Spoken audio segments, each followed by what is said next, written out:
오늘 아침 우리 모두 다 함께 갈라디아서 5장 22절과 23절 말씀 함께 읽도록 하겠습니다. 시작. 그러나 성령의 열매는 사랑과 기쁨과 화평과 오래 참음과 부드러움과 선함과 믿음과 온유와 절제니 이 같은 것을 반대할 법이 없느니라. 아멘.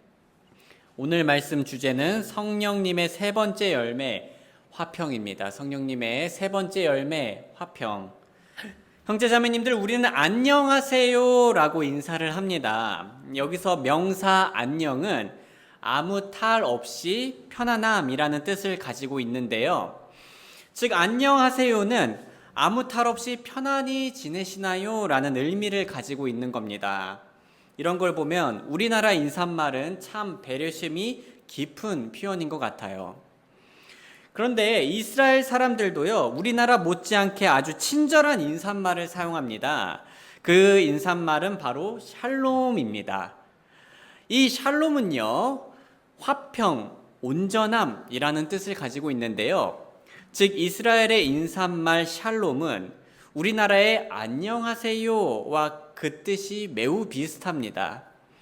그런데 이 화평을 뜻하는 샬롬은요, 한 가지 두드러진 특징을 가지고 있는데요. 그건 바로 유대인들 사이에서의 샬롬, 즉 화평은 관계의 온전함, 관계의 완전함을 상징하는 말이었다는 겁니다. 즉 그들의 문화에서 화평은 한 사람의 최고의 유익을 이루는 모든 것뿐만 아니라요, 가장 좋은 관계를 이루게 하는 모든 것을 뜻했습니다. 이건 당시 그리스 문화하고는 많이 다른 개념이었습니다. 그리스 사람들은 화평을 생각할 때 조용하고 고요한 것을 생각했습니다. 즉 그리스 사람들에게 있어서 화평은 무언가 없는 것이었어요. 비우는 것, 없는 것. 그것이 곧 그들의 화평이었습니다. 그래서 그리스 문화에서 특히 스토아 학파에서 화평이란 몸의 고통과 마음의 근심이 없는 것이었습니다. 우리가 알아야 할 사실은요, 바울과 신약 성경의 저자들은 그리스인들처럼 화평을 이해하지는 않았다는 건데요. 그들은 유대인들이 이해했던 대로 화평을 이해했습니다. 오늘 본문을 썼던 유대인 바울에게 화평은 그리스 사람들이 이해했던 것처럼 무언가 텅 빈 상태의 화평이 아니었습니다. 바울이 말하고자 했던 화평은요, 좋은 관계로 가득 찬 화평을 의미했습니다. 사랑하는 형제 자매님들, 저는 우리 형제 자매님들께서 화평의 열매를 맺으시고 맛보시고 또 나누셨으면 좋겠는데요. 그런데 그 화평이 그저 바람 빠진 풍선처럼 아무것도 없는 화평은 아니었으면 좋겠습니다. 오히려 하나님과 교회 그리고 주변 이웃들과의 좋은 관계로 가득 채워지며 마음의 화평을 누릴 수 있길 주님의 이름으로 소원합니다. 그렇다면 형제 자매님들, 우리가 좋은 관계의 화평을 누리기 위해서는 어떻게 해야 할까요? 우리 그리스도인들이요, 이건 사랑하는 방법과 비슷합니다. 우리는 잘 사랑하기 위해서 누구의 본을 따르죠? 하나님의 본을 따릅니다. 동일하게 우리는 화평을 잘 실천하기 위해서 하나님의 본을 따르면 됩니다. 그렇다면 하나님께서는 어떤 식으로 우리에게 화평의 본을 남기셨을까요?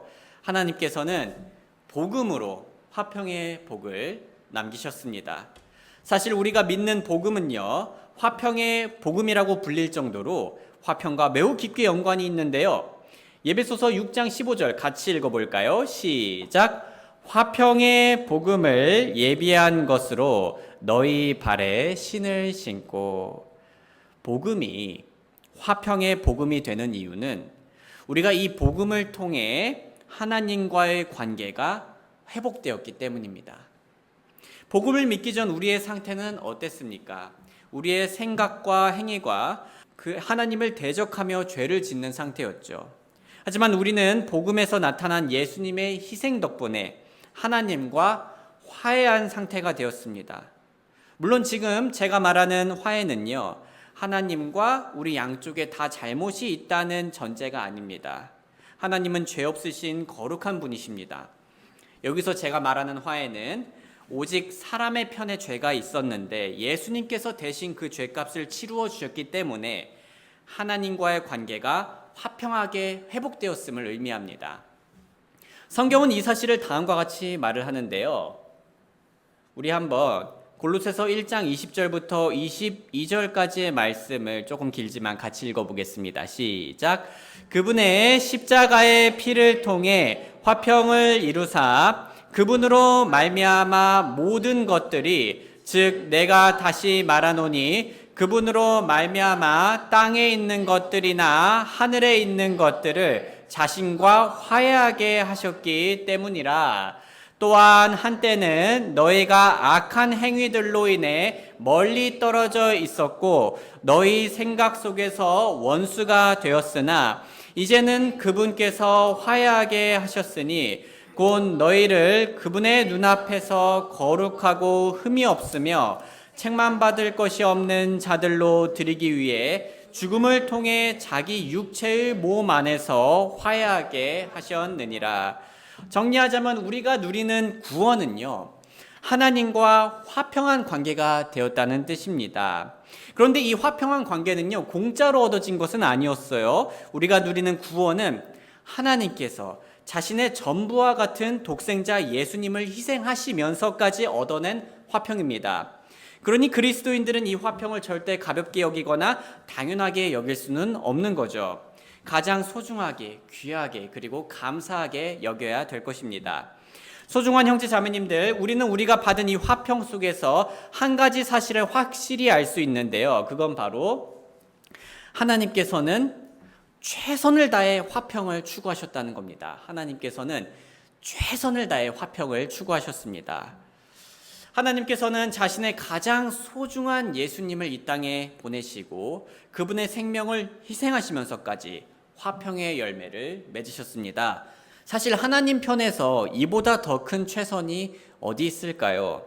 하나님께서는 화평을 위해 하나도 아끼지 않으셨습니다. 그런데 성도님들 잘 아시다시피 안타깝게도 오늘날에는요, 희생을 치르면서까지 화평을 지키려는 사람들을 보기가 많이 어려워졌습니다. 사람들 입에서는 내가 뭐가 아쉬워서 내 감정, 시간, 노력을 써서 화평을 지켜야 합니까? 그 사람과 화평한 관계를 회복하기 위해서 내가 왜 내 자신을 소모해야 되죠? 차라리 손절하면은 마음이 편하잖아요. 라는 말이 절로 나옵니다. 그런데 더욱 안타깝게는 오늘날 그리스도인 분들도요, 이런 말이 절로 나올 때가 있다는 겁니다. 그리스도인들도 성경적으로 갈등을 다루기보단 그 갈등을 회피하거나 외면하거나 통제하거나 공격하거나 힘겨루기를 하려고 합니다. 그런 모습은 우리가 하나님께 보고 배운 모습이 아닙니다. 그 모습은 우리가 우리의 죄성을 보고 배운 모습입니다. 하지만 성도님들, 우리 그리스도인들은 어떤 복음을 믿은 자들입니까? 무슨 복음이라고 오늘 성경에서 나와 있었죠? 화평의 복음입니다. 우리는 화평의 복음을 믿는 자들입니다. 사실 하나님께서는 화평을 위해 희생을 하실 필요가 전혀 없으셨어요. 오히려 화평을 추구하지 않으실 이유가 훨씬 더 많으셨습니다. 하지만 하나님께서는 예수님을 희생하시면서까지 우리와의 화평을 아주 가치 있게 여기셨습니다. 그리고 하나님께서는 우리가 하나님처럼 최대한 화평의 열매를 맺는 삶을 살길 원하십니다. 그래서 로마서 12장 18절은 이렇게 얘기합니다. 같이 읽어보겠습니다. 시작. 가능하다면 너희가 할 수 있는 대로 모든 사람과 화평하게 지내라. 형제자매님들, 바울은 또 이렇게 말을 한 적이 있는데요. 고린도전서 10장 32절에서요. 유대인들에게나 이방인들에게나 하나님의 교회에게나 아무에게나 어떤 실적거리도 주지 말라. 자, 우리는 자유를 가지고 있습니다.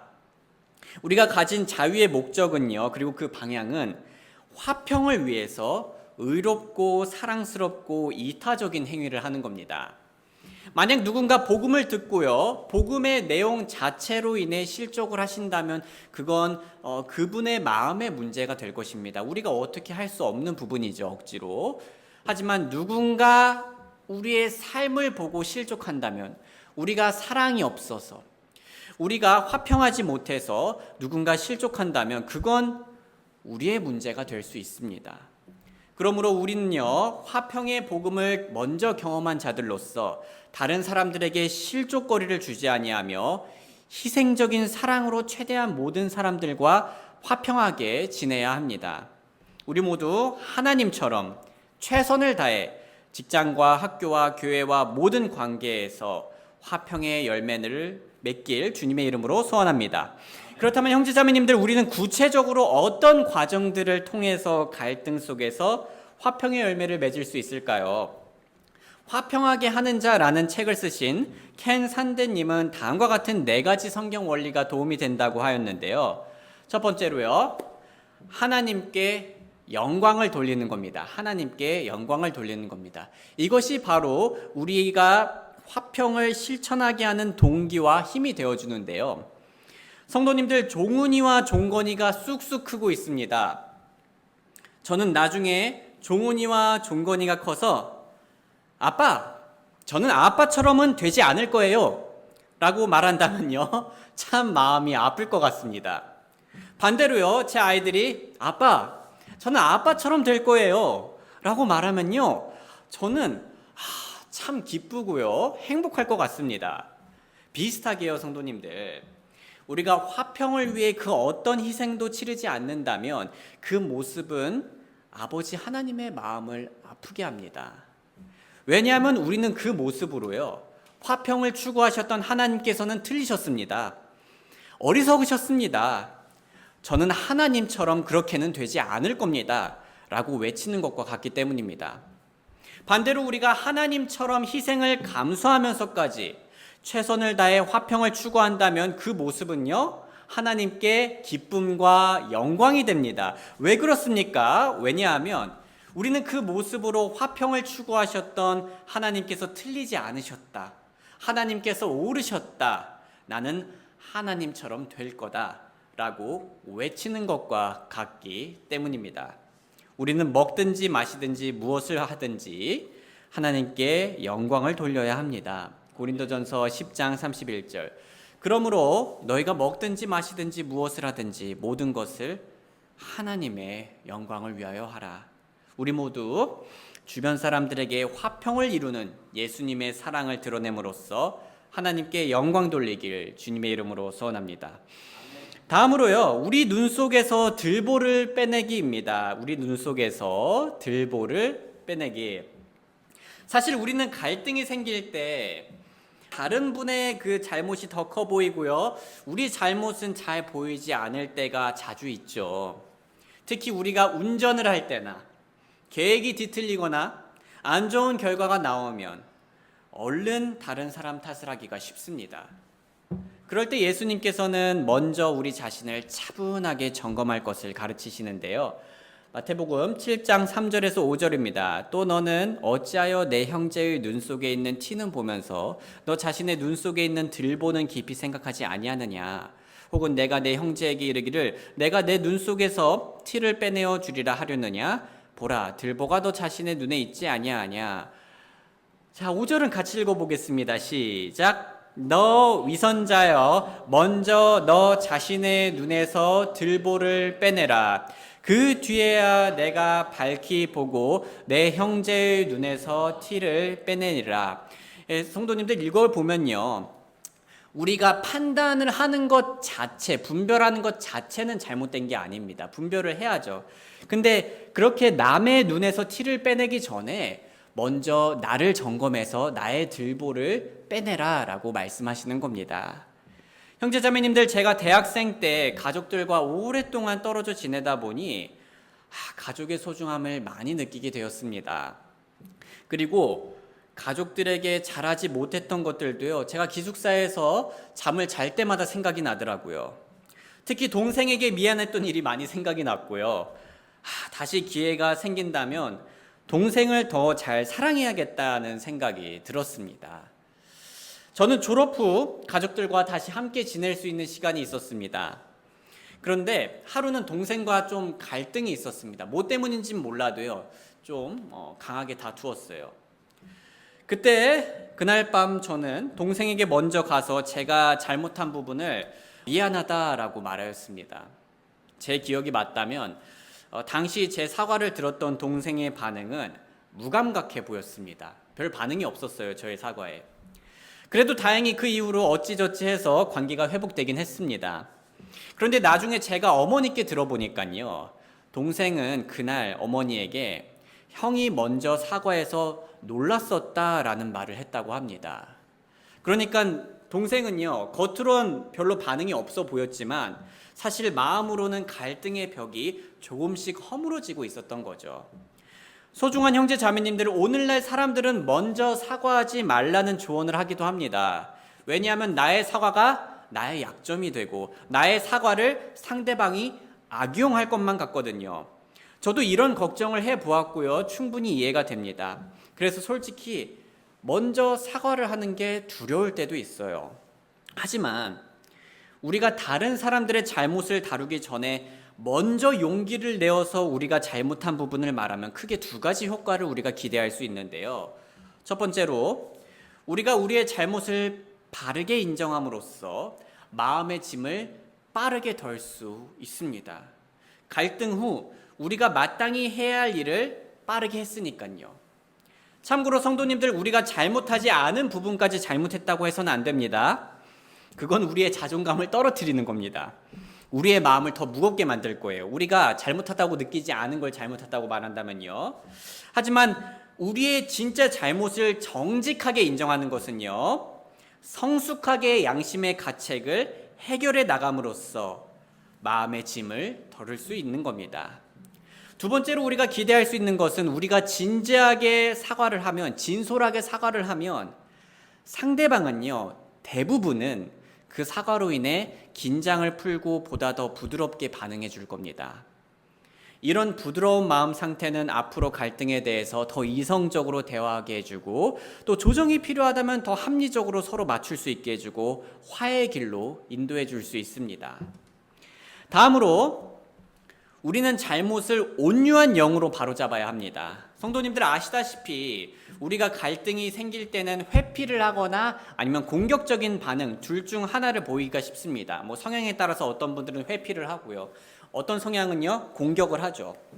하지만 하나님께서 우리에게 보여주신 화평의 복음은요, 회피도 아니고요, 공격도 아니었습니다. 그렇지 않습니까? 자, 하나님께서 보여주신 화평의 복음은 타협을 하거나 죄로 얼룩진 화평이 아니었고요, 의로운 화평이었습니다. 즉 상대방의 잘못을 외면하거나 간과하지 않으셨다는 겁니다. 그렇다고 하나님께서 보여주신 화평의 복음은 공격도 아니었습니다. 만약 화평의 복음을 경험한 우리가 하나님을 닮고자 한다면요, 우리는 갈등이 생겼을 때 상대방의 잘못을 외면하지 않으면서도 바르게 바로잡으며 회복시켜야 합니다. 즉 우리 그리스도인들은 상대방의 잘못을 향해 칼을 든 강도가 아니라 메스를 든 의사가 되어줘야 한다는 건데요. 갈라디아서 6장 1절 같이 읽어볼까요? 시작.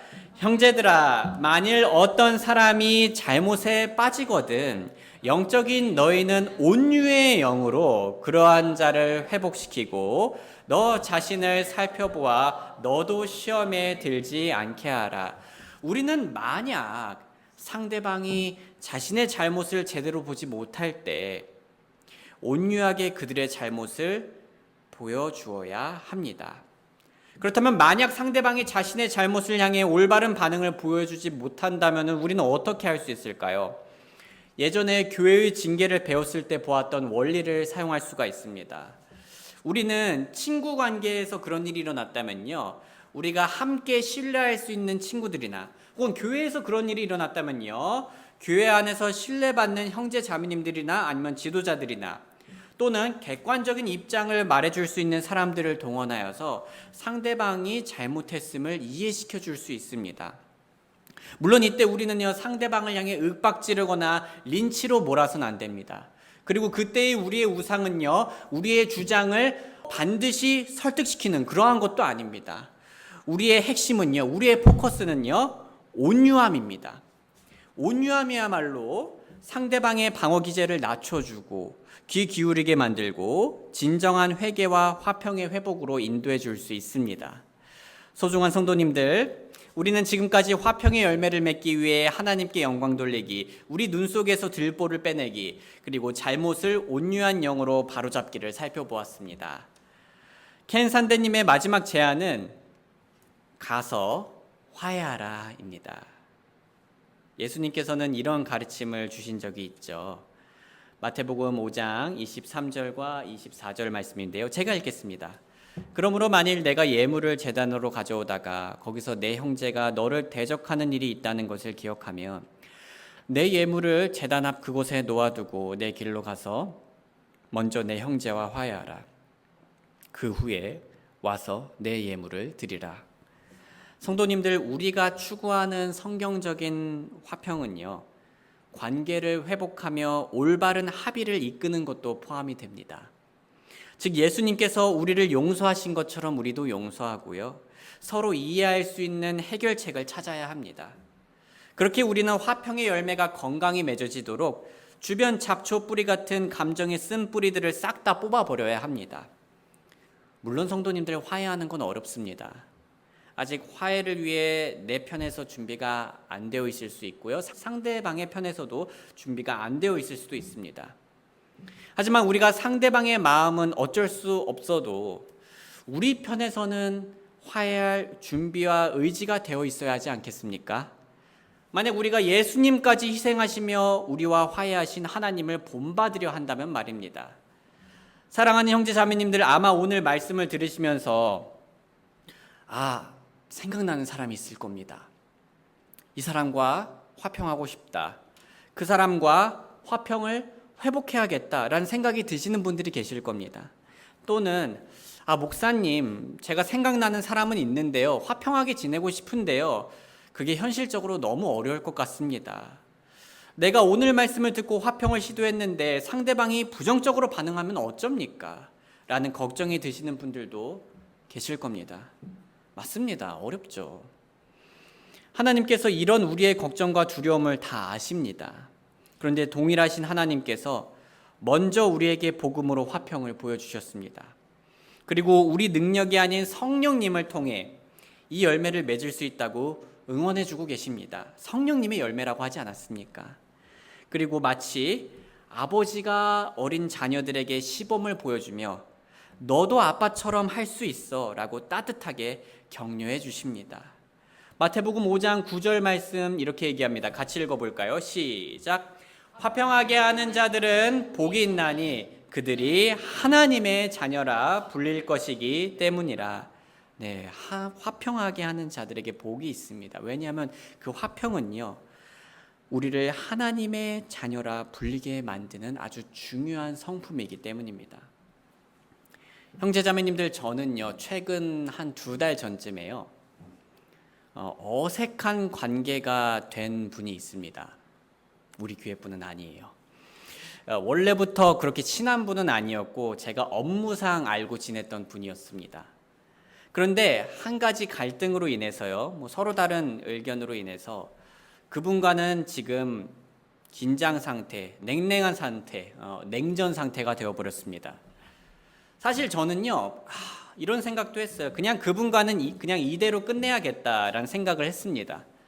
왜냐하면요, 저는요, 그분과 앞으로 마주칠 일이 없고요, 그냥 그렇게 관계를 맞춰도 저에게 큰 손해는 아니기 때문입니다. 오늘 시기로 표현하자면 손절하면 그만인 관계입니다. 그런데 저는 오늘 말씀을 준비하면서 어제부터 계속 그분이 생각이 나더라고요. 그래서 저는 하나님을 본받으며 화평한 관계를 회복하기 위해 오늘이나 내일 그분께 연락을 하려고 합니다. 제가 그분께 상처가 될 수 있었던 부분을 사과하고요, 또 지금까지 고마웠던 부분을 감사하다고 말할 예정입니다. 그분이 어떻게 반응할지 솔직히 모르겠어요. 하지만 하나님의 영광을 위해 제가 할 수 있는 부분은 최선을 다해 화평의 열매를 맺으려 합니다. 그리고 저는 그렇게 화평을 추구하는 게 가치 있다고 믿으려 합니다. 심지어 그분께 부정적인 반응을 받을지라도요. 그렇지만 이렇게 부정적인 반응을 받을지라도 노력을 하려고 하는 이유는요, 하나님께서는 수많은 사람들에게 거부당할 걸 아셨음에도 불구하고 최선을 다해 화평을 추구했습니다. 그리고 저는 그분의 자녀입니다. 화평을 추구하는 건 어리석은 게 아닙니다. 우리 하나님 아버지처럼 지혜롭고 가치 있는 삶입니다. 거기에는 분명 실망도 있겠지만 실망을 이길 더 큰 기쁨들이 풍성하게 준비되어 있습니다. 사랑하는 성도님들, 저를 위해 기도 부탁드립니다. 그리고 저도 형제 자매님들이 지금 생각하고 계시는 분들과 함께 화평한 관계를 맺을 수 있도록 기도하겠습니다. 사랑하는 형제 자매님들, 우리 모두 화평의 복음을 마음에 품고 우리 주변 사람들과 좋은 관계를 유지하며 회복하며 화평을 풍성히 누리길 주님의 이름으로 소원합니다.